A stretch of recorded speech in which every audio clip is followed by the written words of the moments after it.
दोस्तों, steady flow में आपका स्वागत है। मैं पीजीटी जीआईसी लेक्चरर मैथ्स की ये पहली वीडियो हमारी फंक्शन एंड फंक्शन की पहली वीडियो। इस फंक्शन एंड रिलेशन को समझने के लिए हम पहले सेट्स के बारे में पढ़ेंगे। सेट्स क्या है? सेट्स की जो डेफिनेशन मैंने लिख दी है, क्योंकि टाइम ना लगे ज़्यादा वीडियो में। तो set any well defined collection of object is known as set. Collection of object, कोई भी ऑब्जेक्ट के अंदर कुछ भी हो सकता है, डाटा हो सकता है, नंबर्स हो सकते हैं, एनीथिंग कुछ भी हो सकता है। लेकिन यहाँ पे मैं आपको वेल डिफाइंड की बात बताना चाहूँगा। वेल डिफाइंड का मतलब क्या है? वेल डिफाइंड का मतलब है डिस्टिंक्ट और डिस्टिंग्विशेबल। डिस्टिंक्ट का मतलब है अलग अलग,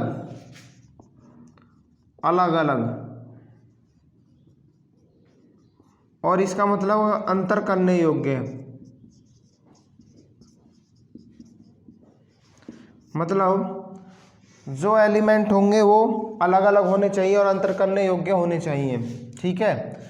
और सेट्स को हम एक कर्ली ब्रैकेट के अंदर रिप्रेजेंट करते हैं, रिप्रेजेंटेशन ऑफ सेट्स, ठीक है। अब सेट्स को हम कैसे रिप्रेजेंट करते हैं? इस टाइप के अंदर हम कर्ली ब्रैकेट के अंदर करते हैं। और जो भी हम एलिमेंट लिखते हैं, जैसे A, E, I हमने लिखा, वो सेपरेटली कॉमा के साथ लिखेंगे। कोई भी एलिमेंट दोबारा रिपीट नहीं होगा। ये बात समझ में आपको आ गई होगी। और रिप्रेजेंटेशन ऑफ सेट्स को दो तरीके से हम रिप्रेजेंटेशन कर सकते हैं, एक टेबुलर सेट या रोस्टर सेट।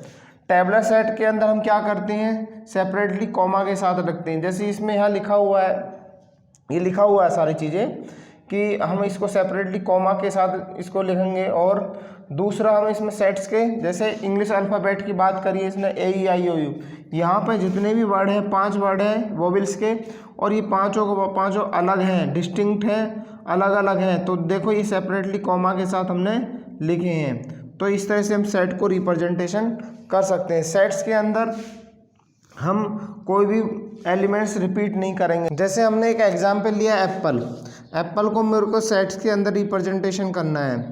तो एप्पल A लिखूँगा, P लिखूँगा, L और E, यानी कि ये सारे अक्षर कैसे आए, सारे एलिमेंट्स कैसे आए हैं, सेपरेटली कॉमा के साथ आएंगे। ये कैसा हो गया? एक सेट्स हो गया, ठीक है।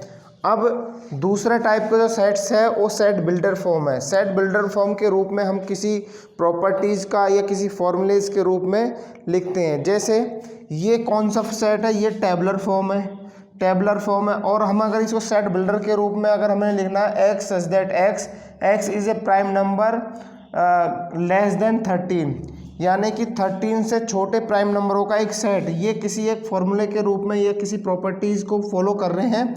और ये कैसा है? ये टेबुलर फॉर्म है, और ये सेट बिल्डर फॉर्म है। ऐसे ही दूसरा, अगर अब टाइप ऑफ सेट्स की बात कर लेते हैं।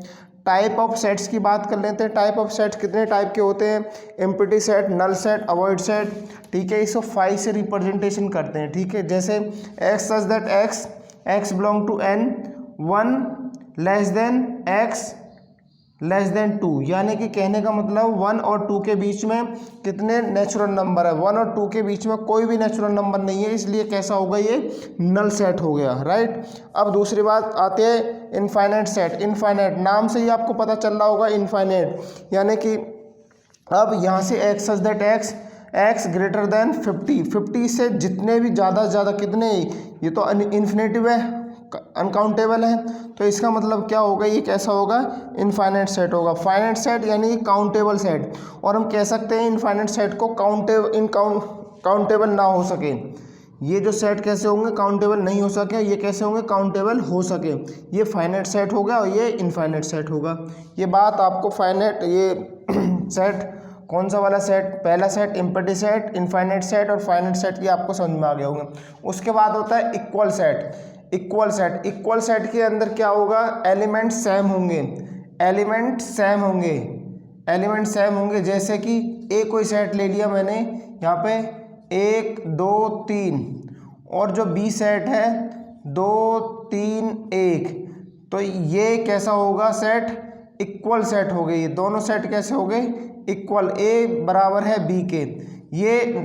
ये मैटर नहीं करता है कि एलिमेंट आगे पीछे है, ऑर्डर हो सकते हैं आगे पीछे, लेकिन element A belong to B और बी बिलोंग टू ए होना चाहिए। ये कैसे होंगे, ए बराबर बी, ये होंगे इक्वल सेट। ये आई थिंक आपको समझ में आ गई होगी इक्वल सेट। और इसमें कार्डिनल नंबर भी बराबर होंगे, यानी कि एन ए बराबर एन बी, यानी कि एन ए का मतलब है इसका कार्डिनल नंबर और इसके कार्डिनल नंबर भी बराबर होंगे।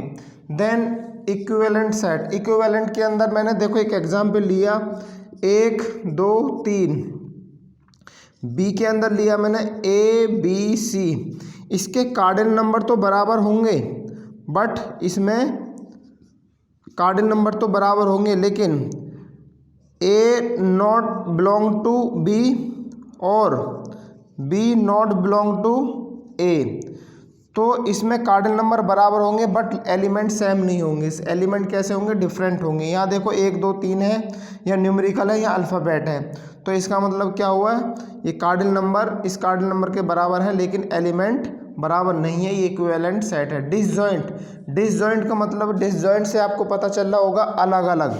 डिसजॉइंट यानी कि ए सेट के अंदर, ये ए सेट के अंदर कुछ और एलिमेंट है, बी के अलग कुछ और एलिमेंट है। ए के अंदर मैंने लिखा 1 2 3 और बी के अंदर लिखा ए बी सी डी, ये कैसे हो गए, ये कैसे हो गए डिसजॉइंट, यानी कि ए नॉट बिलोंग टू बी है, बी नॉट बिलोंग टू ए, और ये कैसे सेट हो गए, डिसजॉइंट सेट हो गए। और इनके कार्डिनल नंबर भी कैसे होंगे, इक्वल नहीं होंगे, यानी कि n A is not equal to n B, ये भी होंगे। ठीक है, अगर बराबर हो जाएंगे फिर कैसा हो जाएगा, इक्विवेलेंट सेट हो जाएगा।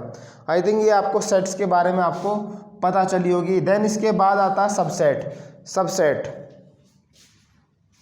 सबसेट को अगली वीडियो में लेंगे भाई। दोस्तों मैं आशा करता हूँ ये वीडियो आपको पसंद आई होगी। इनकेस अगर आपको कोई डाउट्स है उसके लिए कमेंट्स करें और लाइक करें। Thank you so much.